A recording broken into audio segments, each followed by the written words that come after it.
Okay, I found my happy place, a shelf of brand new laptops. This is the Intel showcase here at CES 2024, and there are dozens of new laptops here, all powered by the Intel Core Ultra chip, which is very exciting. I've done a couple of videos on that so far, but if you've missed out, basically it's their new Meteor Lake chip that goes into thin and light laptops. Much better gaming performance with the Intel Arc graphics, dedicated AI with a neural processing unit, so faster, more efficient, and it's powering all these new laptops. And also handhelds, we've got the MSI Claw here as well, which is going to be a very interesting competitor to the ROG Ally Legion Go, because it's the first handheld we've seen that's actually not using a Ryzen chip. It's Intel Core Ultra. We've got new Dell XPSs, we've got new LG Grams, we've got ASUS Zenbooks, Acer laptops, Lenovo laptops. All right, so this is the new MSI Claw. It's powered by the Intel Core Ultra 7 chip. The lighting isn't particularly good in here, but you can see it looks kind of like a ROG Ally, although we have it in this very cool black color. We've got RGB thumbsticks, we've got a D-pad, no trackpads though, no kickstand like the Legion Go, a couple of back buttons, lots of ventilation there. Obviously the big question is, how will this compare in terms of performance and also battery life compared to the ROG Ally and Legion Go, both of which use the Z1 Extreme chip. This is the first Intel-powered handheld we've seen. You can also see USB-C out there. They've got it hooked up to a display, so you can use a bit of a desktop system, mouse and keyboard. What's interesting though is this will come with either a Core Ultra 5 or Ultra 7, and these are the same chips used in these laptops, although likely at a lower power level.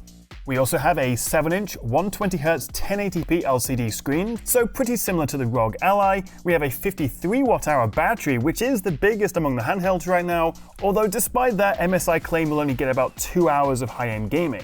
Micro SD card support, headphone jack, Thunderbolt 4, and of course it runs Windows 11 with MSI's own UI on top. And launching in the next couple of months, the Claw, not sure if I love that name, will start from $700 with an Ultra 5 and 512 storage and go up to $800 for the higher spec. Definitely keen to test this one properly. So Dell have unveiled the new XPS 13, 14 and 16-inch laptops, all with the familiar futuristic styling we've seen from the XPS Plus that we've had for a couple of years now. The main upgrade is the new Intel chip, which gives us significantly better graphics and AI performance. We also get bigger batteries, which I'm very pleased to see, as this was one of my bigger gripes of the previous models. Also, the XPS 14 will have a RTX 4050 option if you need a little bit more graphical oomph. We're also looking at up to 64 gigs of RAM, up to a whopping 4 terabytes of storage, and these glorious screens come in both LED and OLED options. Although I reckon the most interesting change is this new XPS 16, which kind of replaces the old 15 and 17, with up to a Core Ultra 9, an RTX 4070, and a stunning 16.3-inch 4K OLED screen. And it is a good deal lighter than the outgoing 17-incher. The only downside is the 13 and the 14 are noticeably heavier this year. I also don't know if I love the touch bar at the top, which is on all models now, and with the keyboard there's still no gaps between the keys, which isn't my favorite, but it's still good to see a refresh of the XPS line. Next up, and seemingly out of nowhere, Samsung has unveiled the new Galaxy Book 4 series. We have the Book 4 Ultra, a 16-incher, and the only one with a dedicated graphics card, either a 4050 or a 4070. Then we have the Book 4 Pro, which comes in 14 and 16-inch sizes, and then finally a spinny Book 4 Pro 360. New Intel Core Ultra chips, of course, up to the Ultra 9. They've improved the cooling, particularly on the Ultra. Similar AMOLED screens like we've seen before, although they are now all touchscreen and with dynamic 120Hz refresh rates. Better speakers, and a new HDMI 2.1 port. I also very much appreciate they've made the screen more anti-reflective. You can see here I've got the Book 3 and the Book 4 side by side, and while we're still getting those deep inky OLED colors, I'm no longer staring back at myself from the void. ASUS have also been very busy with the likes of the Zenbook 14 OLED and the very cool dual-screen Zenbook Duo, which I absolutely love. Definitely check out my full video on the channel. But at the heart of all these new machines is the new Intel Core Ultra chips, and Intel very kindly invited me to CES here in Las Vegas to kind of understand the new hardware a bit better. And without boring you all to death, I think there's two big upgrades that really matter.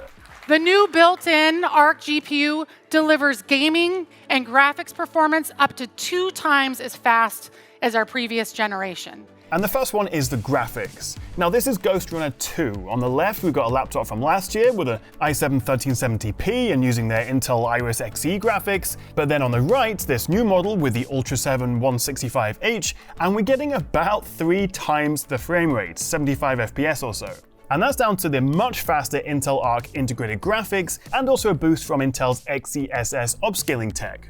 So for gaming, for graphical work, it's a big upgrade. And number 2, of course, it is all about AI, as these new chips come with a dedicated neural processing unit, or NPU, which is either a lot faster or a lot more efficient. So for things like background blur in your video call, which would normally use the graphics and drain your battery quickly, the NPU will kick in and do it much more efficiently.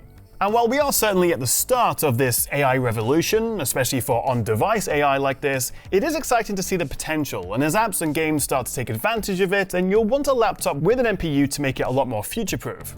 This is a transition. AI truly will be everywhere. Now, to be fair, if you're not gaming and you're not really going to utilize some of these AI features, then you probably don't need to chuck your current laptop in the bin, but if you are due an upgrade, then certainly do look out for these new Intel Core Ultra laptops and even handhelds. Lots of very cool tech here. It's going to be a very interesting year for laptops, but of what I've shown you here so far, which one would you be most interested in? And also, which one would you like me to review first? Let me know in the comments below. Thank you so much for watching. Hit that subscribe if you want to see more from me, and I'll catch you in the next one.